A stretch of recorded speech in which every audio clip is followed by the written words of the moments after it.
Hello, this is Lady Boulay, and thank you for clicking on the video.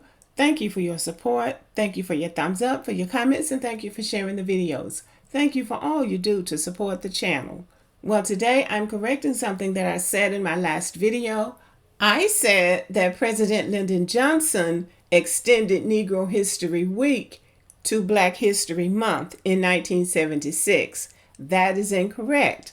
It was President Gerald in 1975 that brought Negro History Week to the American public's attention and urged Americans to observe Negro History Week. And this is what it says.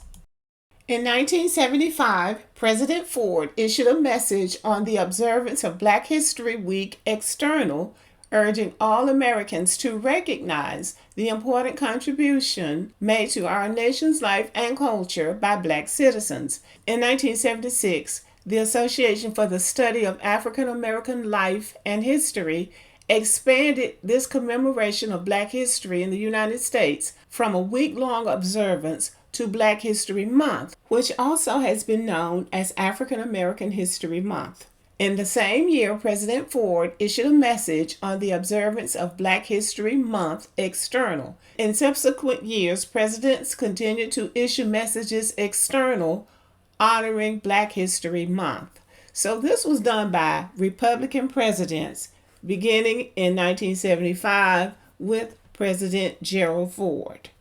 In 1986, Congress passed Public Law 99-244, which designated February 1986 as National Black Afro-American History Month. This law noted that February 1st, 1986 would mark the beginning of the 60th annual public and private salute to Black history. The law further directed the President to issue a proclamation calling on the people of the United States to observe February 1986 as Black History Month, with appropriate ceremonies and activities.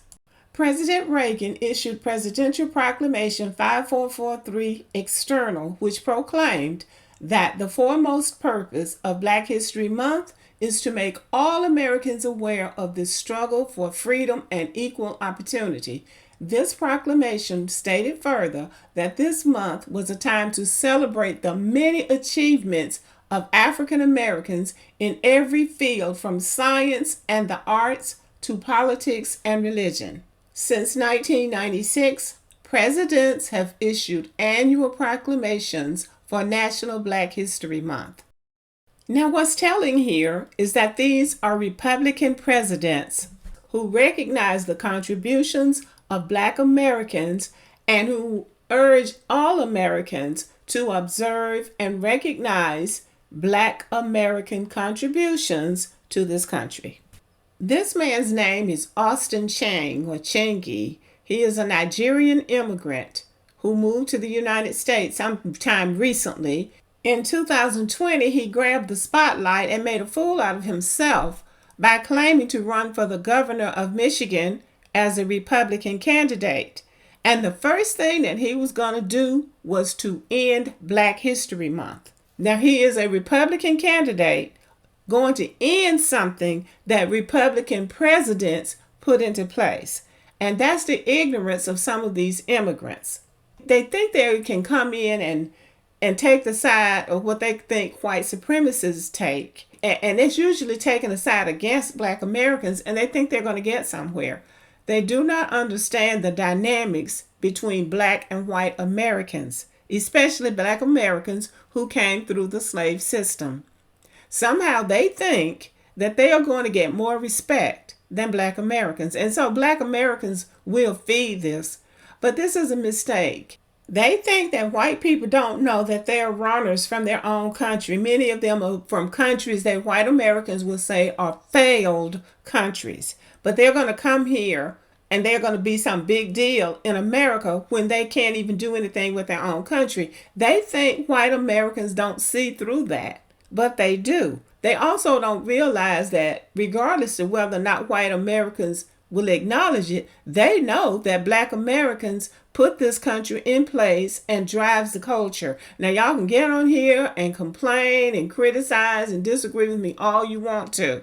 White Americans know what time it is, and they are not going to put somebody that they don't even have any respect for. White people have more disdain for immigrants than they do anybody, especially non-white immigrants.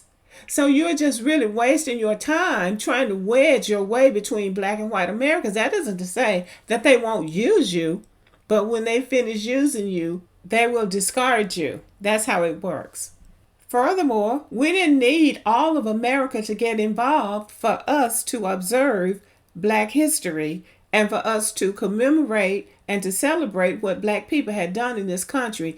Just about everything that Black people have done, especially in the creative realm, was done outside of the view of white people. And that includes all of the music, the dance, the comedy, so many things that Black people did, we did within the confines of Black America.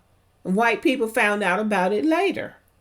But we didn't need them to give us permission to have Black History Week or Black History Month because we were already doing it.